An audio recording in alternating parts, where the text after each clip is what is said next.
some pretty big news from Roger Goodell over the past few days. Emmanuel Acho on Speak for Yourself right after us interviewed him on his show, Uncomfortable Conversations with the Black Man, and was making some headlines, talked about what he would say to Kaepernick. And Emmanuel also asked Goodell about players protesting the national anthem this year and how he would address those who choose to kneel this season. And Goodell said that he will support them and has no plans to penalize any player that decides to peacefully protest. So I know there's an ongoing conversation about the social justice issues in the NBA and the visible nature of that. And unfortunately, there was another shooting this week, police-involved shooting with Jacob Blake. But this is going to continue for the rest of the season and for the rest of the year. And I think sports fans need to be very aware. Roger Goodell having that conversation with Emmanuel is a very big deal. I mean, Roger was very transparent. He was talking about his father being a politician, and I've always thought Goodell is way better with the media than he gets credit for. I've had dinner with him, and I've talked to him. We've had him on the show twice. We had him on the show one time. We suggested something. We're like, we don't like this about your league, and he's like, yeah, I think you guys are right. Like, he's always been much more. I mean, we always give Adam Silver credit for listening. Right. Goodell's never been. I mean, now he's missed on the domestic violence stuff, which my argument's always been, get a committee for that. Like, get a committee with men, women, all ages. I've always thought Goodell listens. God, the NFL in my lifetime has always been we're going to try something new league all the time. Well, we talk about it all the time. You can't ask for progress and perfection in the same time. They can't coexist. It doesn't make sense. Like, if you're perfect, there's nothing to fix. Right. So he admitted, like, he would wish he had listened earlier, and they made some mistakes along the way, and now they're listening now.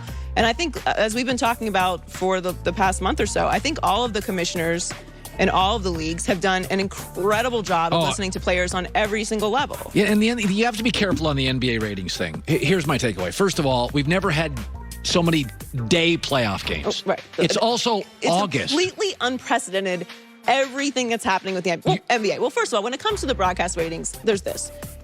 People who are paid to break down broadcast ratings can't even always explain what it is that's affecting the ratings. You have people that are streaming things. That's not taking into account the numbers that are gone away from the broadcast ratings from cable. There's so many different factors. The NBA doesn't play in August usually. There's not middle-of-the-day games. We've never had NBA playoff games at 1 in the afternoon. There's nothing to compare to for this drop-off to exist. It's unprecedented what's happening. Not to mention, we're in the middle of a pandemic, and it's an election year. With the most polarizing White House of my life. So you don't, by the way, the convention numbers have been much smaller. The Republican convention. I guess people don't care about politics as much anymore. It's just, you can't, everybody wants to line up on a side, and it's just like, let stuff breathe. We're just trying to get through 2020. That's all we're trying to do. Let's just get through it.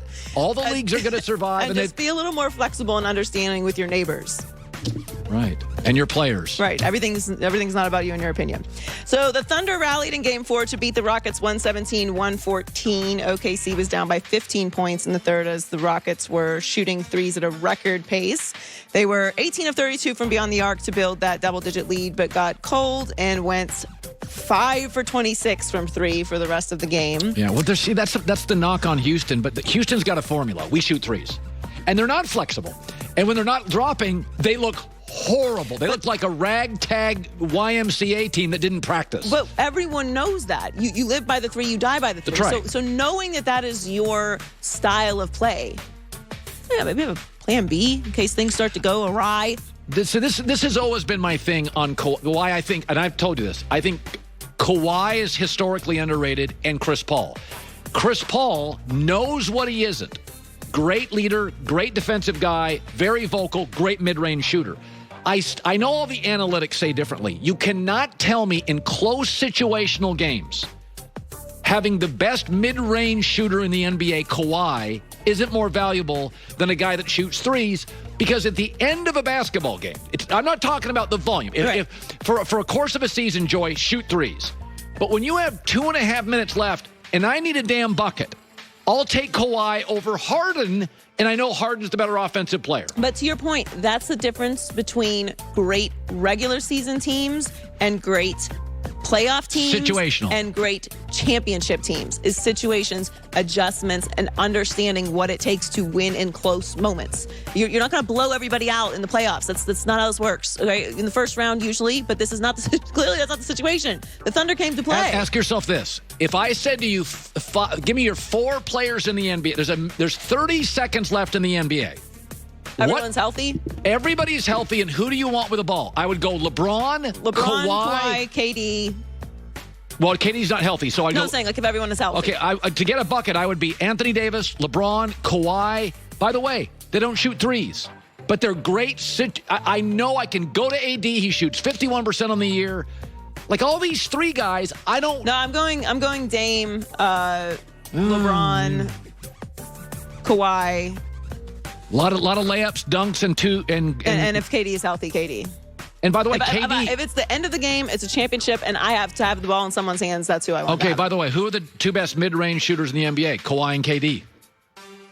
I mean, I know this die by that, but when you get to 90 seconds, I need a stop and I need a bucket. You just have to adjust the game. Like, I understand shooters shoot. Like, you got to shoot your way through these slumps and you don't stop shooting, but maybe just bring it in a little bit. It's not working out. So the Mavs are going to be shorthanded again tonight against the Clippers. Kristaps was a late scratch in Game 4 with right knee soreness. He was originally considered a game-time decision going into Game 5, but today he was downgraded to out, and he will not be available to play. So Dorian Finney-Smith is also listed as questionable due to left hip strain and right hip soreness. So I think the Clippers whack him tonight. They're going to be a little shorthanded tonight. Yeah. I like Clippers big tonight. Yeah. Enjoy with the news. Well, that's the news. And thanks for stopping by. The Herd Live Jim News. Jackson joins us from the bubble. Jimmy's